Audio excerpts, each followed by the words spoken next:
Well, hello everybody. Swamp Fox Cooks coming at you. Like, subscribe, and share. Actually, Swamp Fox Cooks and Reviews. Tonight I'm coming to you guys. I'm making authentic German Sauerbraten. Tonight I'm making the pickle juice, and I'm gonna, for time, did a lot of the prep. I've done chopped up and got a lot of the vegetables and stuff ready to go. I'm going to show you and tell you everything that's in here. I'm going to show you the ingredients that I'm using, and then I'm going to cook it off, and I'm going to let the roast sit in it for a week, and then next week I will cook it off and show y'all how to do that, show you how to make the ginger gravy that goes with it. So that being said, again, to show you what I got in here so far, okay?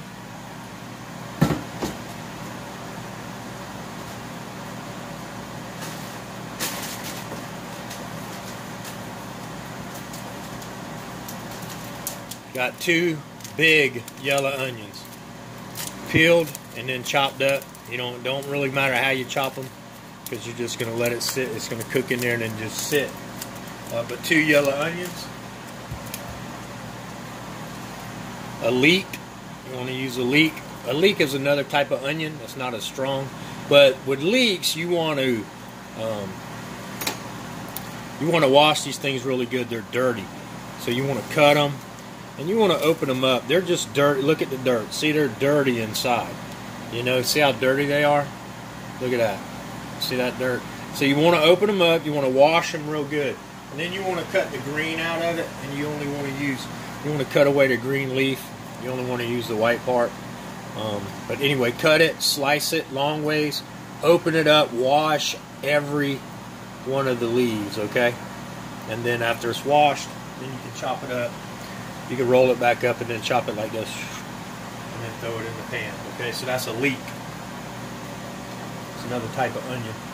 Of course, you want to use 2 large carrots. You want to wash them. And then I use my peeler, and I just strip peel them long ways. It's faster and easier that way. You want to use about 6 to 8 little sprigs of thyme.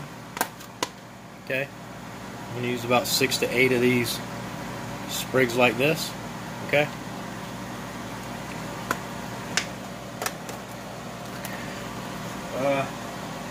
This is rosemary. Okay. We want to use about 2. I need to get some better lighting in here, guys. But you want to use 2 of these. You can just throw the whole thing in the pot, because you're not eating this. This is going to be part of the roux, a part of the mix, part of the pickling juice, whatever you want to call it. It's going to be part of that, which you're going to drain off at the end. You're going to get all this stuff out, and you're going to keep the juice, but for the gravy. All right. Bay leaves. Okay. You're going to use 3 of these bay leaves, 3. Okay. Whole cloves. You can use anywhere from 7 to 10. I usually use 10. Okay. But 10. Throw the whole cloves in there. Okay. That's what they look like. Okay. So throw the whole cloves in there. I put 10. Juniper berries, alright? These are whole juniper berries. I use about 12 of those, and I crack them. What I usually do is this is black peppercorn, okay? I just put them between 2 spoons, and you just kind of want to crack them like that, alright? Alright, so you want to crack the juniper berries open, throw them in there, okay? So we got the cloves, we got the bay leaves, the cloves, and the juniper berries. So about 12 juniper berries. You want to use about 12 black peppercorns, whole peppercorns, and you want to crack them the same way. Okay. 2.5 tablespoons of salt. I use sea salt. I use kosher sea salt, coarse. That's what I use for just about all of my cooking. I will use iodized salt for, flavoring afterwards, like a little bit of extra, but not that much.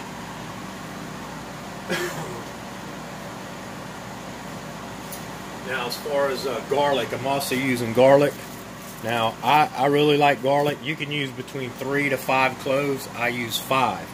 You want to mince them, and then put that in as well.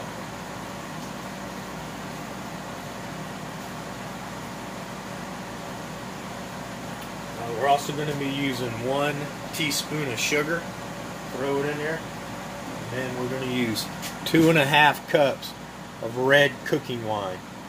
Okay, I like Holland House. It's usually pretty good. I don't drink, you know, so I don't usually buy bottles of wine because, you know, once you open it and start using it, most people can drink it afterwards. I don't. But so anyway, I use the red cooking wine, and the Holland House is pretty good. So 2.5 cups of red cooking wine. We're going to use 1 cup of red wine vinegar as well. Okay.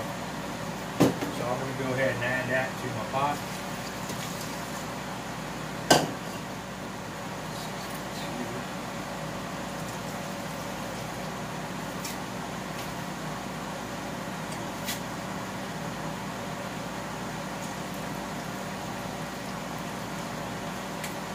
Alright, so I added 2.5 cups of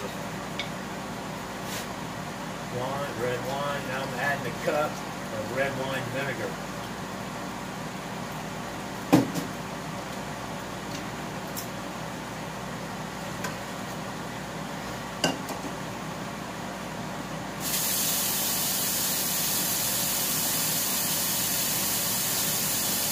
To add to it, I'm going to add a 1.5 cups of water.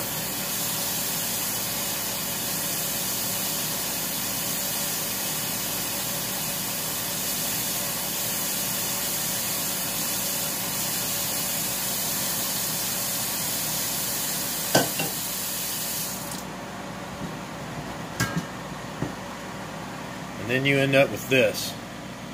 So your red wine and all, and your vinegar's in there. Now, I'm going to make a little bit of room. And then I'm going to cook this off real quick. I'm going to get the roast and show you all that. Bear with me a second.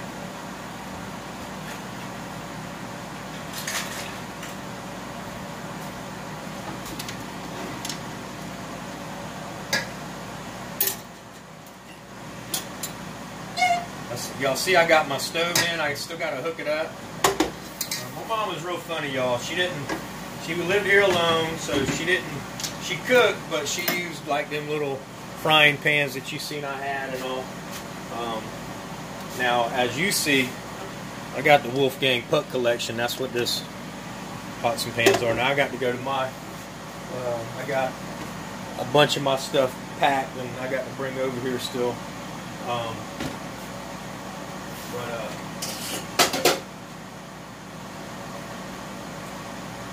There's one Wolfgang Puck collection.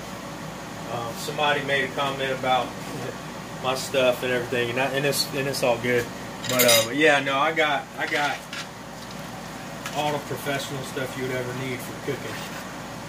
Let me get this on. It's on. Give me just a minute. I'm gonna break the roast out and wash it. I'm going to get this going to a good boil. I'm going to let it boil for about 10 to 15 minutes. And that's going to boil the alcohol basically out of the wine. And it's going to infuse all these vegetables and all together. And then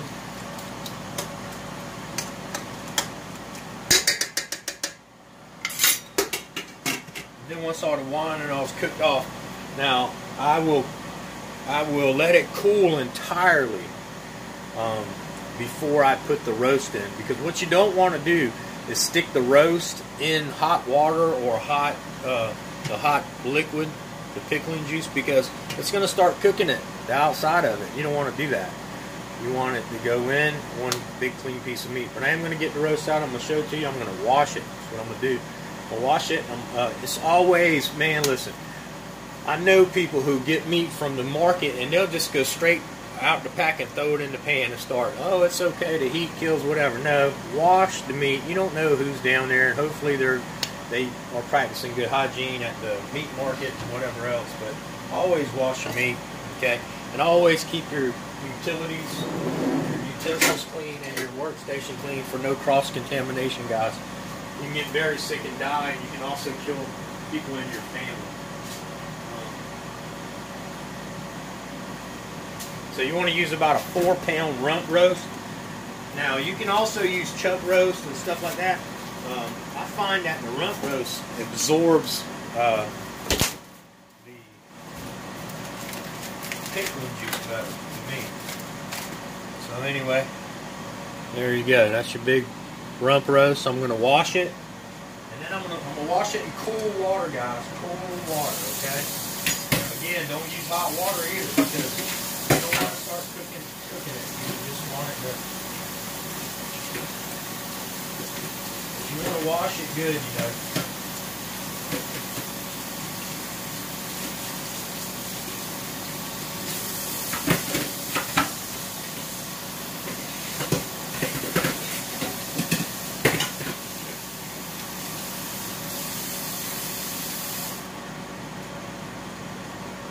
Okay, now I'm going to paper towel dry the roast, and I'm going to put it in some saran wrap. Do not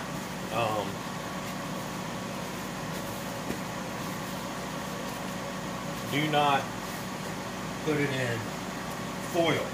Also, you see I'm cooking this stuff in this pot. That's just for now.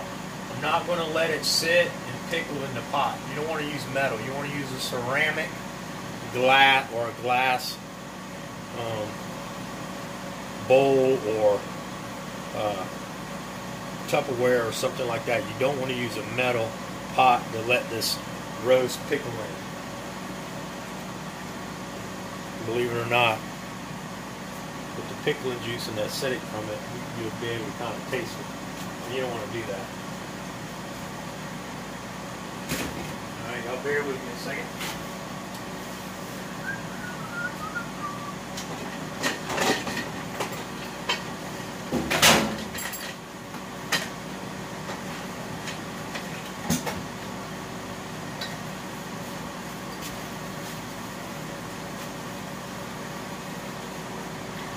Alright, this is my ceramic cooker that I'm going to cook it in, my crock pot. So that's what it's actually going to be. I'm going to put all this pickling juice and stuff in once it cooks off. And then I'm going to put the roast in there, and I'm going to put the top on it. I'll put it in the refrigerator for a week. And so next week I'll come back and I will do a show, and I'll bring it out, and then I'll brown it off, and then I'll put it in the slow cooker. I'll let it cook. I'll take out the all the vegetables and stuff, and I'll show y'all how to make the gravy once everything's complete. It's a ginger gravy that you cook with it, and the pickling flavor of the meat with that ginger gravy just makes it pop. It's a beautiful dish. It's an authentic dish. It's from Germany. And so, you know, you're going to love that. Also, next week when I'm finishing this off, I'm going to be showing y'all how to make fried potato dumplings, fried potato cakes. Some people call them potato dumplings, some people call them potato balls, whatever. So it's going to have bacon, onion, and cheese in it, and you're going to put some breading on it and fry them up. Now, I use butter. Some people use like vegetable oil or olive oil or whatever. I use butter. I love butter, and real butter. And if you don't put the flame too high, if you don't put the heat too high, you don't burn it, keep an eye on it, you can actually fry the potatoes pretty good. So.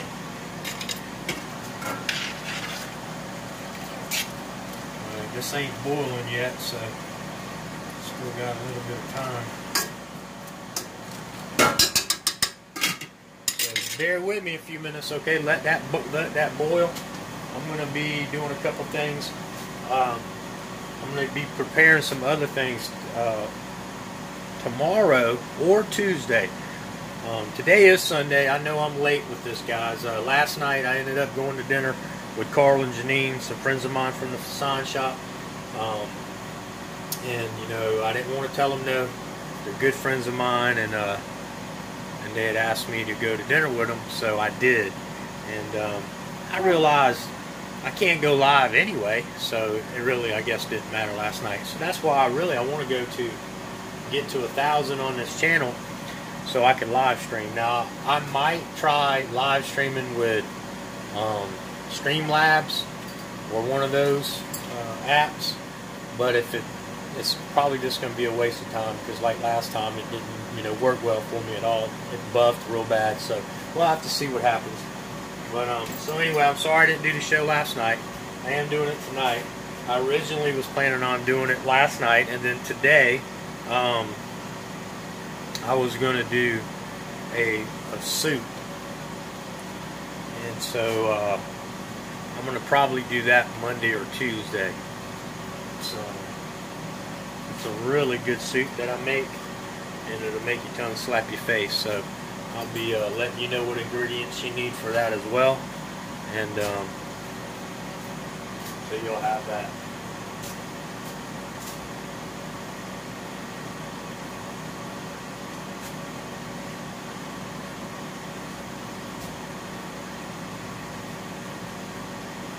Okay, so let me go ahead and give you the rundown on the rest of the ingredients that you're going to need for this whole cook. Again, I'm going to start from the top. There's 2 large yellow onions, 2 to 3 carrots, 1 to 1.5 large leek, chopped, cleaned, washed thoroughly, and chopped. 3 to 5 garlic, cloves minced, 2 to 3 sprigs of rosemary, 3 bay leaves, 12 juniper berries cracked, 7 to 9 whole cloves. Like I said, I use 10, but I'm just telling y'all, you know, 7 to 9 usually for most people. 10 to 15 black peppercorns cracked. I use 12 cracked and throw it in there. 2.5 to 3 tablespoons or teaspoons of salt. 1 teaspoon of sugar. 2.5 cups of red wine. 1 cup of red wine vinegar. 1.5 cups of water. A 4-pound roast, beef rump roast. And then for later, when you go to make the gravy, you're going to want bacon. You're going to use about 4 to 6 slices of bacon. After you cook it, you don't cook it real crisp. You cook it done, but not real crispy. Let it cool and chop it up. 4 tablespoons of all-purpose flour. 3 ounces of ginger snap cookies. You want to put them in a Ziploc bag and crumble them all up. Break them up real fine like powder with a spoon, a wooden spoon or something. And then you want 1 tablespoon of honey. That's going to be for the honey and all. That's going to be that you're going to put in your gravy at the end. And boy, this is smelling so good. You can smell that thyme and that rosemary and the onions and the bay leaves. Man, it smells so good.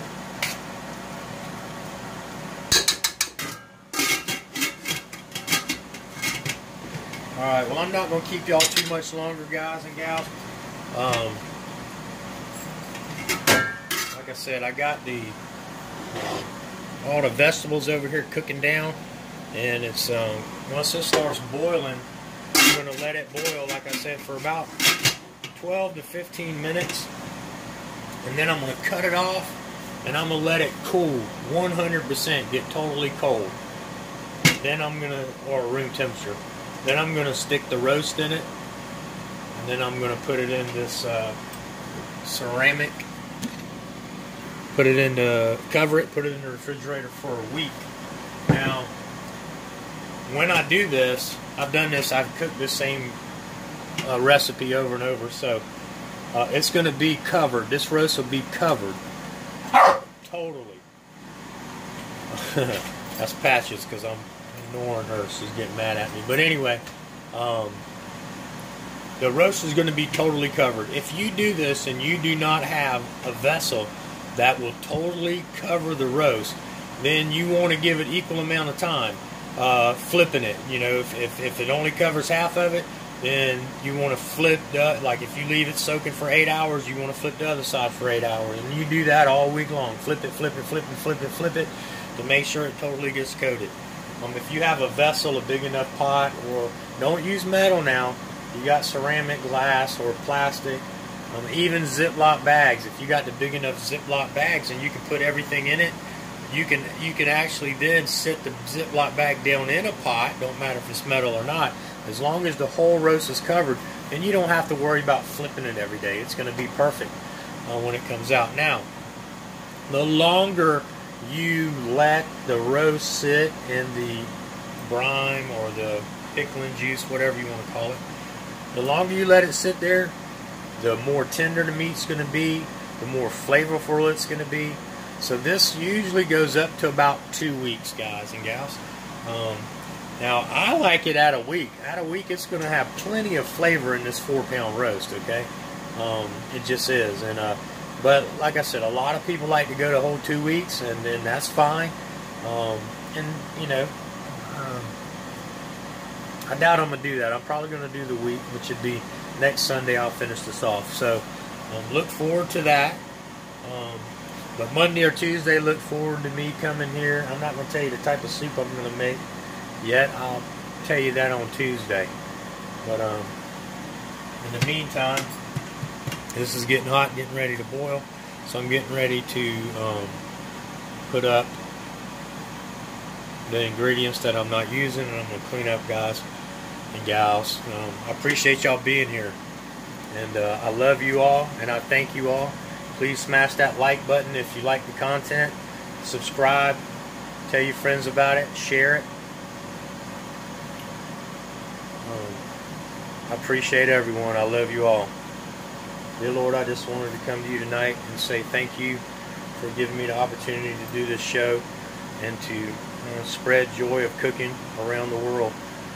Lord, I ask that you uphold and lift everyone in my community, all of my watchers, all of my subscribers, all of my friends and family that show me love and support.